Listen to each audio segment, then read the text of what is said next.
दोस्तों नमस्कार। 11th of April की करंट अफेयर्स को हम डिस्कस करने जा रहे हैं मल्टीपल चॉइस क्वेश्चंस के माध्यम से, और साथ साथ में इसका एक्सप्लेनेशन भी आपको प्रोवाइड करेंगे।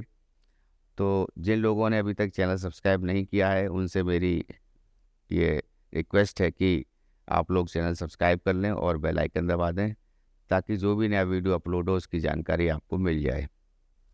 तो स्टार्ट करते हैं आज की करंट अफेयर्स में।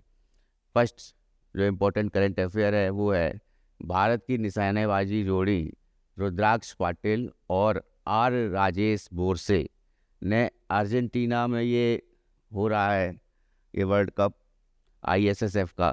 तो ये अर्जेंटीना में आयोजित आईएसएसएफ वर्ल्ड विश्व कप राइफल में 2025 में 10 मीटर एयर राइफल में मिश्रित टीम स्पर्धा में कौन सा पदक जीता है।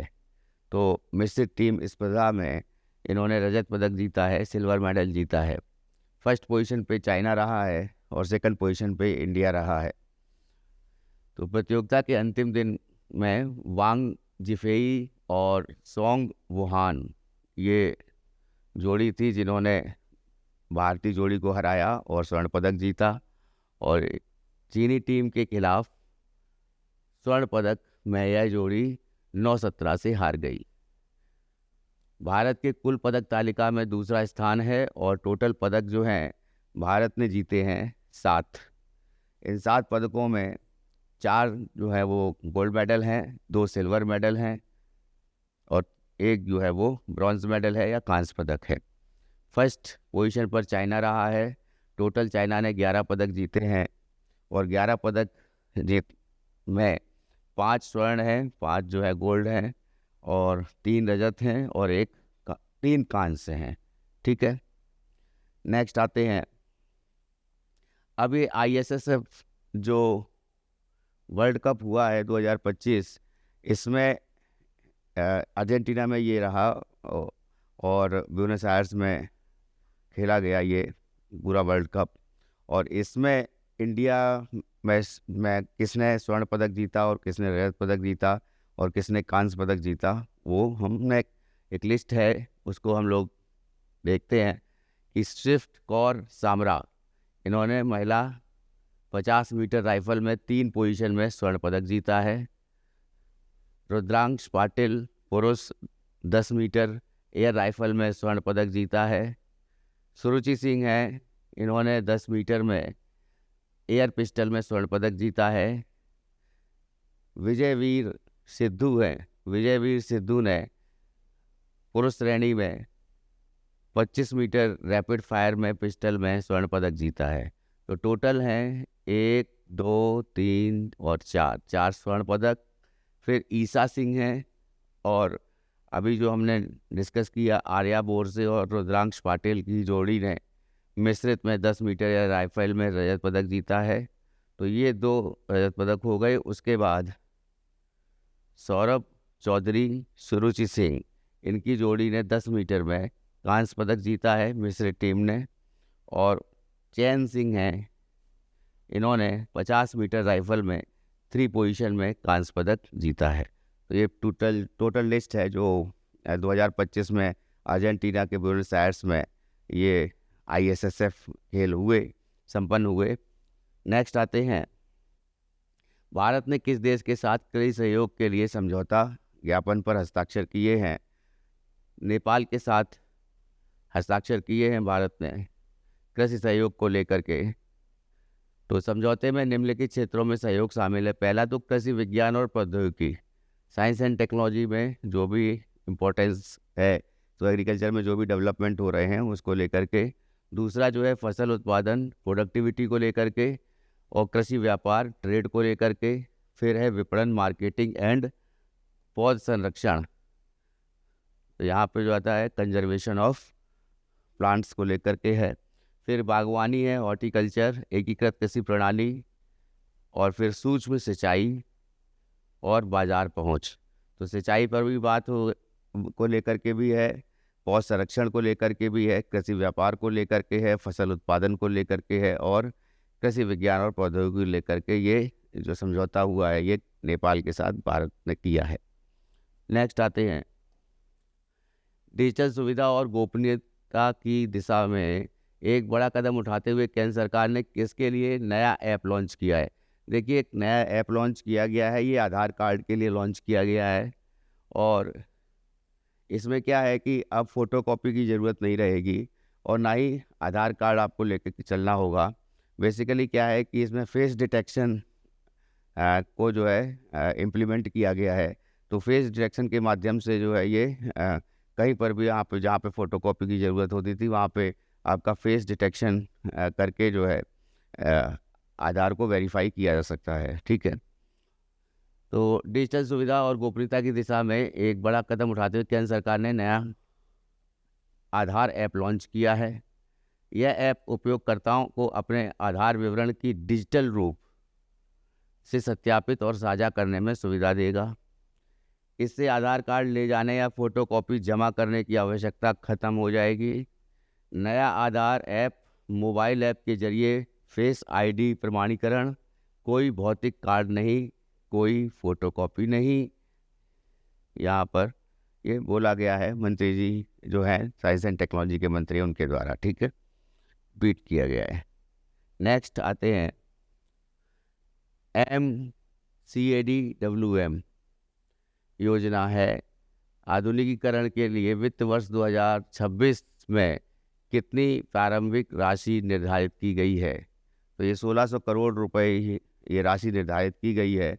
कमांड एरिया को लेकर के ये योजना जो है, command area development and water management, इसी को जो है CADWM बोला गया है। तो ये 1600 करोड़ की राशि है। कमांड क्षेत्र विकास और जल प्रबंधन CADWN योजना का उद्देश्य जो है वो जल संरक्षण है, वाटर कंजर्वेशन है और सिंचाई प्रबंधन, इरिगेशन मैनेजमेंट है। उसको बेहतर बनाने के लिए आधुनिकीकरण करना है, मॉडर्नाइजेशन करना है। यह योजना प्रधानमंत्री कृषि सिंचाई योजना, ये बहुत इम्पोर्टेंट है कि ये प्रधानमंत्री कृषि सिंचाई योजना जो है इसका अंग है या इसकी एक उपयोजना है ये। ठीक है। नेक्स्ट आते हैं,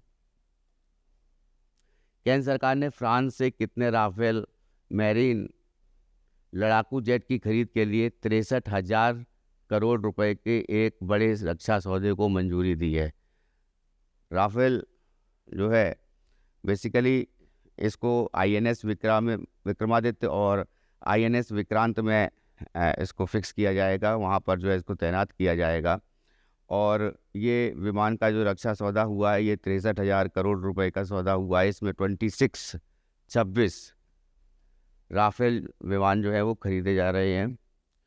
तो इस सौदे में 22 सिंगल सीटर हैं और 4 ट्विन सीटर है, ये याद रखिएगा। 22 single seater, 4 twin seater Rafale marine विमान शामिल है। राफेल है कहाँ का? फ्रांस का। ठीक है। ये जेट INS विक्रमादित्य और INS विक्रांत पर तैनात किए जाएंगे। विमान पुराने हो रहे MiG-29 के बेड़े की जगह लेंगे। ठीक। नेक्स्ट आते हैं, वाणिज्य मंत्रालय द्वारा जारी आंकड़ों के अनुसार वित्त वर्ष 2025 में भारत का कुल माल और सेवा निर्यात, गुड्स एंड सर्विस एक्सपोर्ट कितना रहा है? तो ये $820 बिलियन रहा है। और इसमें जो है 820 बिलियन डॉलर में टोटल जो है 6% की जो है वृद्धि देखी गई है। तो वित्त वर्ष 2025 के रिकॉर्ड 820 बिलियन डॉलर को पार कर गया है ये जो हमारा गुड्स एंड सर्विस एक्सपोर्ट है वो। और पिछले वित्त वर्ष में, पिछले फाइनेंशियल ईयर में ये 778 बिलियन डॉलर था, जो कि 6% जो है इसकी वृद्धि हुई है। ठीक, ये बहुत इंपॉर्टेंट फिगर है, इसको याद रखिएगा। क्वेश्चन ये जो है आ सकता है एग्जाम में इसको लेकर के। नेक्स्ट है, केंद्र सरकार ने PM पोषण योजना के अंतर्गत सामग्री लागत में कितने % की वृद्धि की है? PM पोषण योजना जो है बेसिकली इसको पहले मिड डे मील योजना बोला जाता था।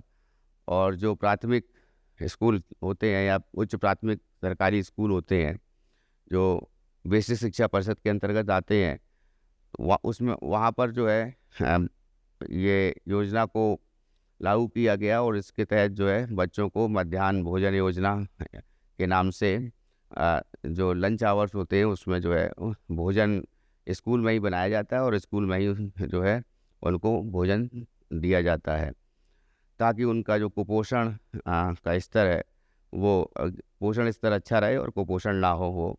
तो कुपोषण को रोकने के लिए और साथ साथ जो है इनरोलमेंट्स को, रजिस्ट्रेशंस को बढ़ाने के लिए, स्कूल में शिक्षा को जो है बेहतर करने के लिए या बच्चों को एडमिशन करने के लिए गाँव में जो है बच्चे हैं जो 6 से 14 साल तक के बच्चे हैं उनके लिए अनिवार्य और निःशुल्क शिक्षा का प्रावधान हमारे संविधान में मौलिक अधिकार में 21 का अनुच्छेद में दिया गया है, उसके तहत इसको लाया गया था। और अब जो है इस योजना को पीएम पोषण के नाम से जाना जाता है। और ये योजना जो है इसमें 9.50% की वृद्धि हुई है लागत में। तो केंद्रीय शिक्षा मंत्रालय ने इसमें उपयोग होने वाली सामग्री लागत 9.5% वृद्धि की है। इसमें एक चीज़ और इम्पोर्टेंट है कि दाल, सोयाबीन या फिर जो है प्रोटीन लेवल जो है वो बच्चों का बढ़ सके, उसको लेकर के जो है ऐसा जो है खाना बनाया जाता है। इसमें हर स्कूल में जो बेसिक शिक्षा परिषद के अंतर्गत आता है, जो कि 6 से 14 साल तक के बच्चों के लिए होती है। जैसे कहने का मतलब एक तो प्राथमिक स्तर 1 से 5 और उसके बाद 6 से 8, तो 1 से 8 तक के जो क्लासेस के बच्चे होते हैं उनके लिए ये योजना चलती है। ठीक है, तो इस वृद्धि के कारण केंद्र सरकार वित्त वर्ष 2025-26 में लगभग 954 करोड़ रुपए की अतिरिक्त लागत वहन करेगी। यह नई दरें 1 मई से सभी राज्यों और केंद्र शासित प्रदेशों में लागू होंगी। पीएम पोषण योजना एक केंद्र प्रायोजित योजना है जिसके अंतर्गत 10.36 लाख सरकारी सहायता प्राप्त विद्यालय आते हैं। पूरा का पूरा वहन जो है इसमें केंद्र सरकार करती है, तो शिक्षा मंत्रालय इसके अंतर्गत ये योजना आती है। नेक्स्ट है, दिल्ली सरकार किस योजना के तहत लोगों को स्वास्थ्य कार्ड प्रदान कर रही है? तो आयुष्मान योजना के तहत ये कर रही है।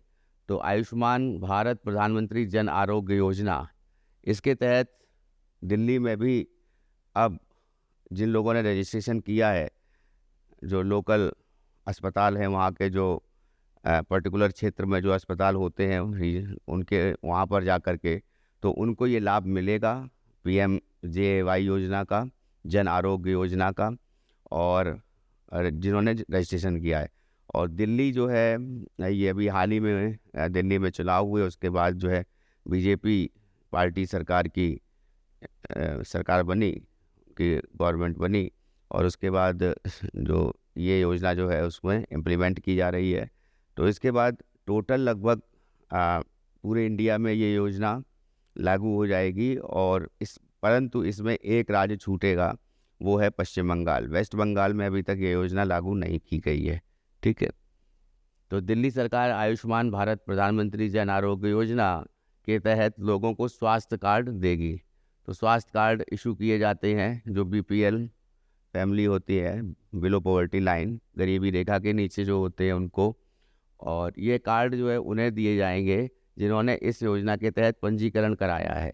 आयुष्मान भारत योजना की शुरुआत कब हुई थी? 2018 में इसकी शुरुआत हुई थी। और दिल्ली इस योजना को अपनाने में 35वां राज्य या केंद्र शासित प्रदेश है। उसके बाद पश्चिम बंगाल की बात आती है, जिसने एकमात्र राज्य है जिसने अभी तक यह योजना नहीं अपनाई है। ठीक है, नेक्स्ट है, भारत की डेटा सेंटर क्षमता किस वर्ष तक 77% तक बढ़ने का अनुमान है? 77% तक जो है भारत की डेटा सेंटर की जो क्षमता है, इफ़िशियंसी है, वो बढ़ने का अनुमान है। ये 2027 तक ऐसा अनुमान किया गया है। तो डेटा सेंटर उद्योग साल 2019 में 24% CAGR का मजबूत प्रदर्शन कर रहा है। मुंबई भारत का डेटा सेंटरों में बाजार में एक लीडर के रूप में उभरा है। मुंबई सबसे ऊपर है जो देश की कुल क्षमता का 52% जो है उसका हिस्सा रखता है। फिर दूसरे नंबर पर है हैदराबाद, माफ़ कीजिएगा, चेन्नई। तो मुंबई के बाद जो है वो चेन्नई का नाम आता है दूसरे नंबर पर, जहाँ भारत की डेटा सेंटर क्षमता 21% हिस्सा है। उसके बाद आता है हैदराबाद का नाम तीसरे नंबर पे। फिर चौथा नंबर जो है वो बंगलौर का है। तो भारतीय डेटा सेंटर उद्योग ने 2024 की दूसरी छमाही में सप्लाई में सालाना आधार पर 51% की वृद्धि हुई है, जो 114 मेगावाट तक पहुंच गई है। ठीक है, तो इसमें जो है 77% बढ़ने का अनुमान है, ये 2027 तक है। नेक्स्ट आते हैं डिजिटल सुविधा और गोपनीयता की दिशा में। ये क्वेश्चन हो चुका है आधार कार्ड वाला। तो आज की जो मेजर करंट अफेयर्स थी मैंने आपको बताई। डेली कोशिश करूँगा कि डेली जो है आपको करंट अफेयर्स बताऊं। अगर एक आध दिन छूट भी जाता है तो मैं 2 दिन का एक साथ जो है करंट अफेयर्स कंप्लीट करने की कोशिश करूंगा। ठीक है, तो अब आपको डेली जो है वीडियो के द्वारा जो भी स्टडी मटेरियल है, चाहे वो करंट अफेयर्स है या फिर जो पर्टिकुलर अभी हम इंडियन पॉलिटी पढ़ा रहे हैं, तो इंडियन पॉलिटी में राष्ट्रपति तक हम लोगों ने प्रेसिडेंट तक जो है कॉन्स्टिट्यूशन में जो जो प्रोविज़न है उनके बारे में जाना है। नेक्स्ट क्लास में हम लोग वाइस प्रेसिडेंट के बारे में जानेंगे। तो साथ साथ ये दोनों क्लास चलती रहेंगी। तो आज के लिए इतना ही। तो जिन लोगों ने अभी तक चैनल सब्सक्राइब नहीं किया है वो लोग चैनल सब्सक्राइब कर लें, बेल आइकन दबा दें, ताकि जो भी नया वीडियो अपलोड हो उसकी जानकारी आपको तुरंत मिल जाए। तो इसी के साथ बहुत बहुत धन्यवाद।